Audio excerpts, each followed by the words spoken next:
tout le monde, on se retrouve aujourd'hui pour un deuxième bilan lecture. Il s'agit du bilan lecture du mois d'avril, qui est plus conséquent que le bilan lecture du mois de mars et qui contient au moins 3 coups de cœur et une vraie déception dont j'ai hâte de vous parler parce que j'avais très envie d'aimer ce livre et il commençait très bien et il s'est très mal fini et j'ai l'impression que je suis la seule à avoir ressenti ça. Du coup j'ai hâte de vous en parler et du coup allons-y, j'ai envie de dire.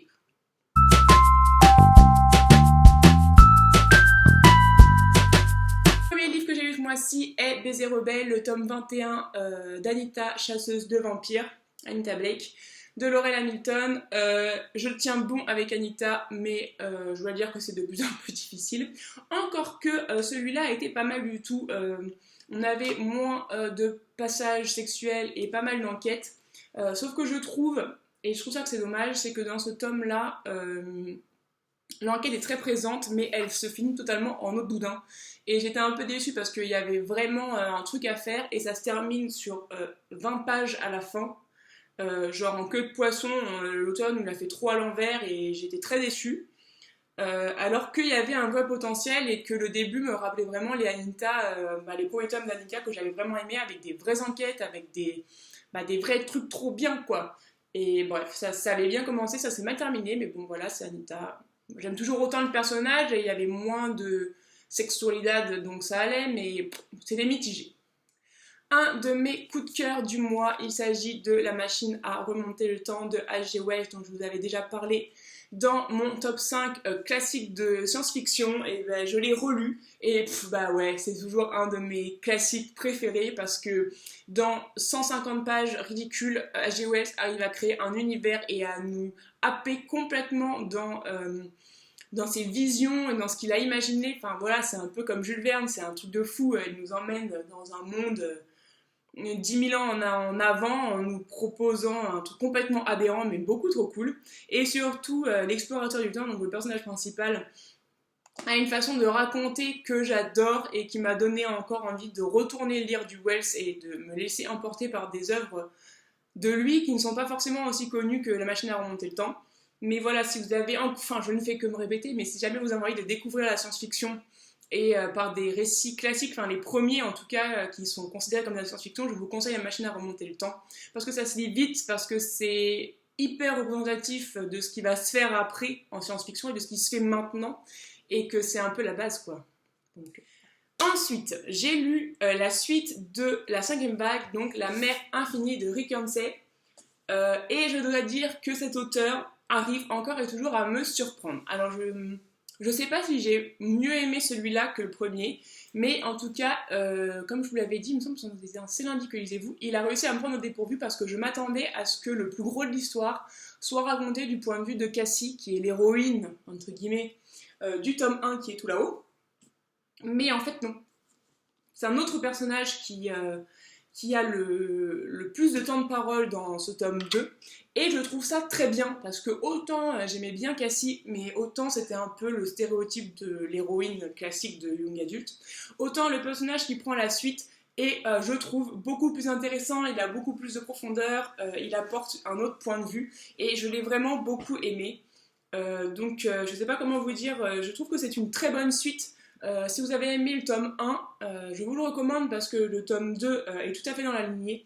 Je sais pas du tout comment ça va se terminer. Franchement, je pense que le tome 3, si c'est lui qui conclut la trilogie, va être assez compliqué à finir. J'ai peur qu'on nous la fasse à l'envers et qu'on nous sorte une explication à la mort moelle-neu pour que ça se termine. Mais en tout cas, j'ai hâte de lire le tome 3 qui sort bientôt parce que ce tome 2 me laisse vraiment sur ma faim et surtout apporte une nouvelle profondeur avec ces nouveaux personnages parlants que n'avait pas le premier, je pense. Enfin voilà, je sais pas comment dire, mais j'ai beaucoup aimé. Donc début de coup de cœur pour celui-là aussi et j'attends le 3 avec impatience.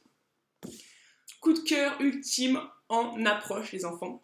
Je ne sais pas comment dire ça autrement, mais je me suis fait Tia d'Estelle Faye, qui, en plus de bénéficier d'une couverture absolument sublime, est magnifique, tout simplement. J'ai donc lu ce premier tome, j'avais un peu d'appréhension au début parce que c'était le premier livre jeunesse que je lisais d'Estelle, et même si j'ai adoré, et elle le sait plus que tous ses premiers tomes, enfin ses autres livres en tout cas, plus adultes, c'était la première fois parce que je n'ai pas lu La dernière lame, donc j'avais un peu peur, et en fait, Mais alors les enfants, j'ai envie de vous le dire, ce livre c'est une pure tuerie, c'est une bombe. L'histoire donc raconte les aventures de Tia, qui est fille de général romain et qui est en fait une oracle. Et nous sommes dans une période où l'Empire romain est devenu chrétien et où tous les représentants en fait des religions païennes sont pourchassés et massacrés au nom de la religion chrétienne. Du coup, le père de Tia, Gnaeus Sertor, va la mettre en fait à l'abri en l'envoyant loin de Rome et en la cachant en Aquitaine et en l'aidant en fait à développer ses dons d'oracle en secret.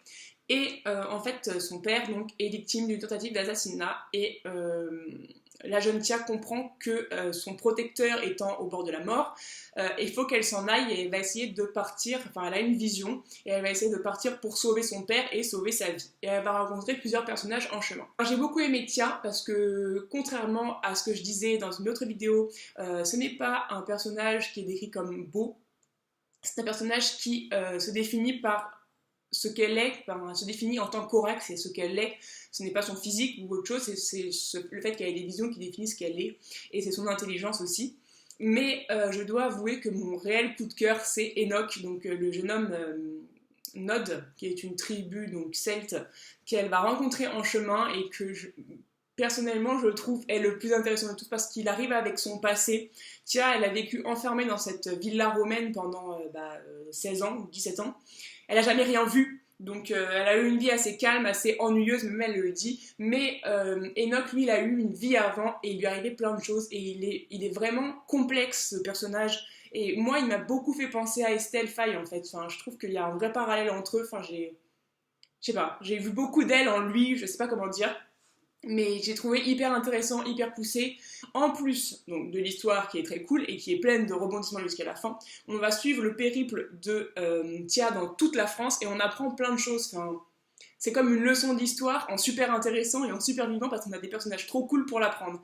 Donc si on apprenait toujours l'histoire comme ça à l'école, je pense qu'on aimerait tous aller à l'école parce que c'était vraiment trop intéressant. On apprend plein de choses sur les oracles, comment ça se passait, sur les dieux païens, sur la géographie de la Gaule romaine, sur l'armée, sur plein de choses. Enfin, c'est vraiment hyper intéressant en plus d'être agréable à lire et prenant.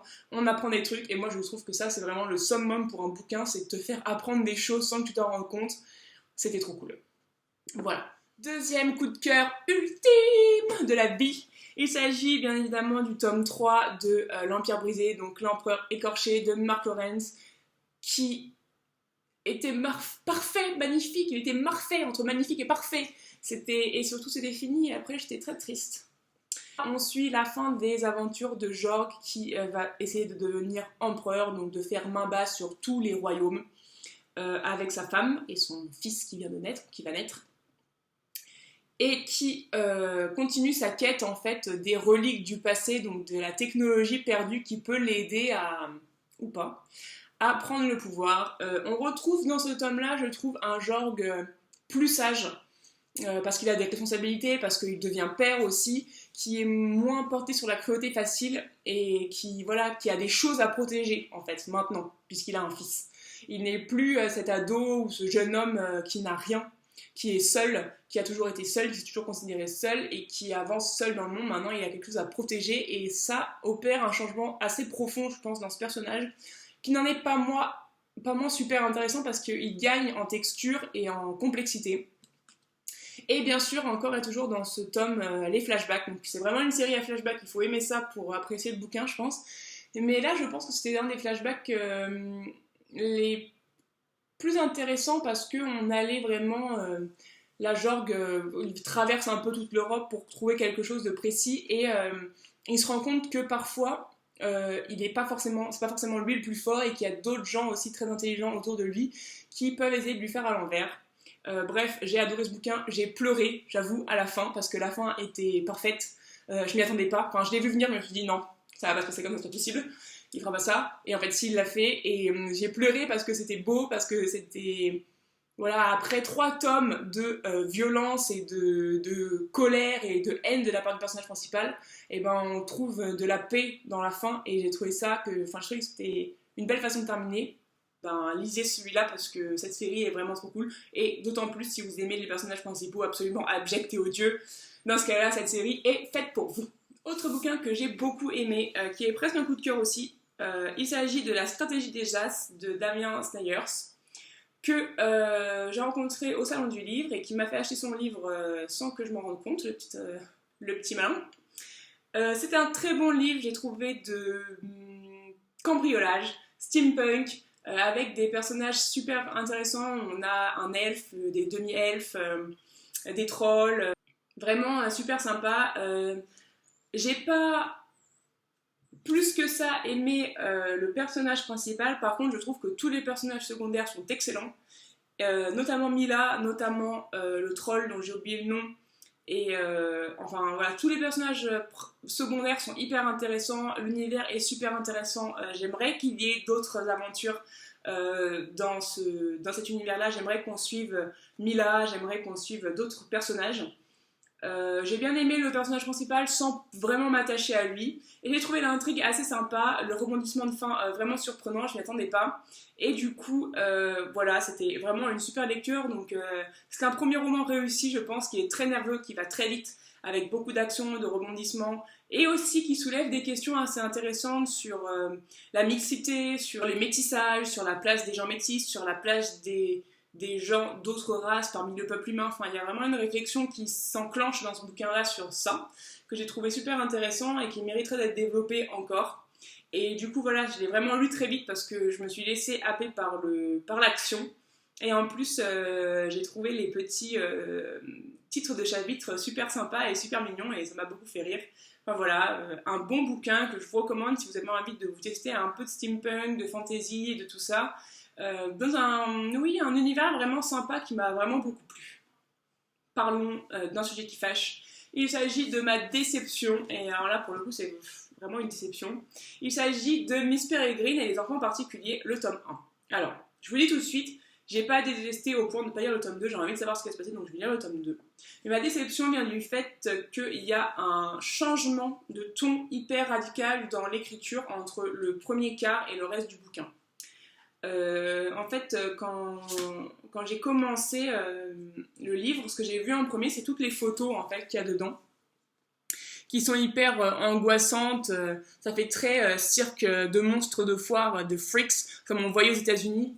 Enfin, ça rappelle vraiment ces choses-là, les cirques de monstres, les enfants bizarres. Enfin voilà, genre ce genre de trucs qui m'ont fait trop flipper.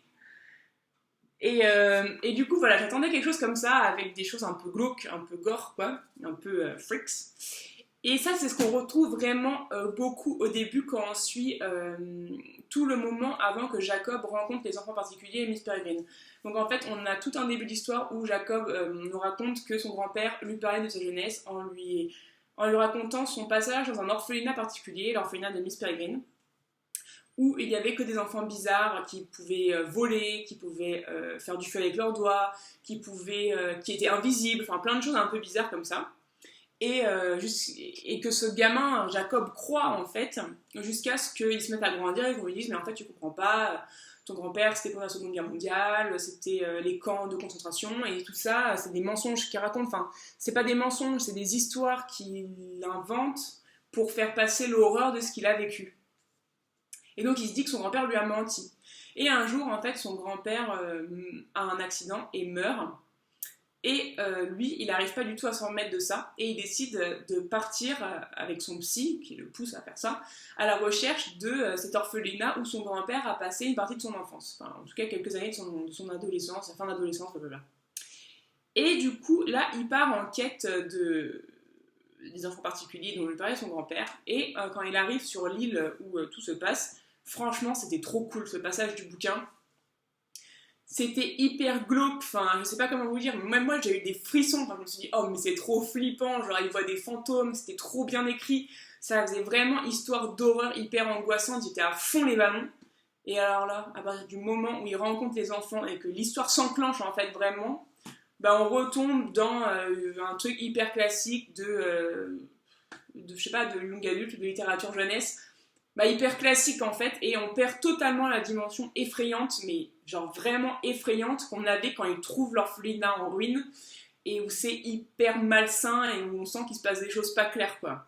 Voilà, j'ai adoré le premier quart et après j'ai bien aimé, mais sans plus j'étais assez déçue parce qu'on ne retrouvait pas du tout cette ambiance hyper angoissante et flippante qu'il y avait du début. L'histoire en elle-même est assez intéressante, sans plus, ça m'a pas transcendé du coup. J'ai quand même envie de lire la suite parce qu'il y a clairement un inachevé et j'ai envie de savoir comment ils vont s'en sortir. J'ai trouvé le principe qu'utilisent les enfants pour se protéger hyper intéressant, par contre, je trouve ça. Enfin, vous le découvrirez en la lisant, mais j'ai trouvé ça vraiment très bien. Mais voilà, j'ai été assez déçue parce que on m'a vendu du rêve à moi qui aime me faire peur dans le premier quart du livre et ça a été totalement abandonné après et c'était dommage parce qu'il y avait vraiment un truc à faire, je pense, il y avait vraiment un filon dans cette veine, enfin en tout cas de dialogue ou je sais pas, qui a été abandonné alors qu'avec moi elle marchait trop bien quoi. Voilà, c'est tout pour moi. Je m'excuse d'avance, cette vidéo est très longue et je me rends compte qu'elle va mettre des plombes et des plombes à être chargée sur YouTube, mais c'est pas grave. J'espère que ce que je vous ai présenté vous a plu. N'hésitez pas à me dire si vous avez lu cet livre en commentaire et ce que vous en avez pensé, notamment sur Miss Peregrine, parce que voilà, moi j'ai été assez déçue. Je m'attendais pas à ça et du coup j'étais super contente au début et après je suis vite redescendue. Je vais m'arrêter là parce que c'est vraiment très long. Je vous embrasse très fort et je vous dis à très vite pour une prochaine vidéo. N'oubliez pas de faire de très belles lectures. Ciao!